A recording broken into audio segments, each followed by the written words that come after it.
So this is a really cool opportunity. The guy from National Boiler Service just kind of stopped by, had an appointment, but asked you guys if you wanted to test. That's something that's kind of unique, happens here at our labs a lot, but maybe doesn't happen at other schools. How did it feel to pass the test after hearing that maybe he wasn't quite sure what your abilities would be? I felt pretty prepared. I was I was nervous at first, but like I say, we got good instructors, and I think they taught us everything pretty much when it came to the test, that how to get things done, how to fix our mistakes. It was just a great opportunity. It shined a lot of light on what the position's going to be like out in the field.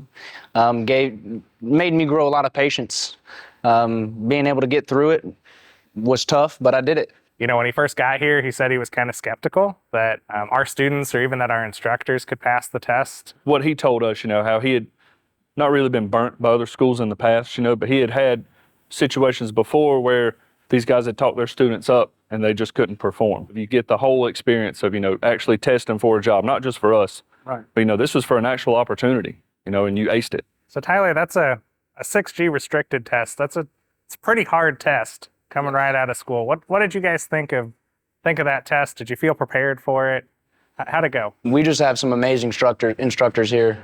They're really the only reasons why we were as prepared as we were for this 6G test. 6G restricted is a very difficult concept to try and grasp, and for them to be able to teach us and have the patience with us to get through it, it really means a lot. We got good instructors, and I think they taught us everything pretty much when it came to the test, that how to get things done, how to fix our mistakes. All of our instructors have many years and many different specialties that they've done, and that's one of the main reasons why we've been able to succeed and be good welders.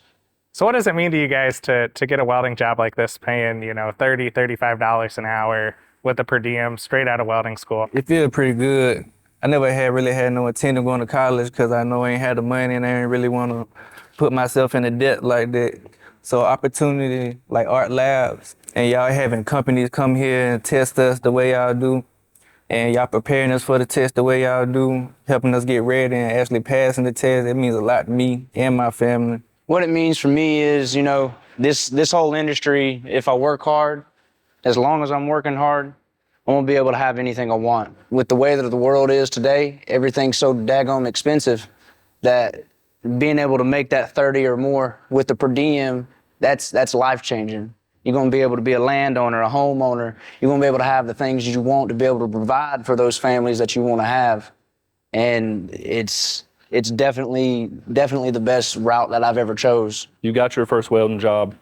You're a welder. Somebody else is calling you a welder other than yourself. What I hear you guys say all the time, well, I'm a welder now. Well, now you are. So, and nobody can take it away from you. Nope. You know what I mean? You earned it. You put the time in. You showed up. You took the test, and you nailed it. So always hang your hat on that. We do teach what we say we're teaching, and we prove it consistently.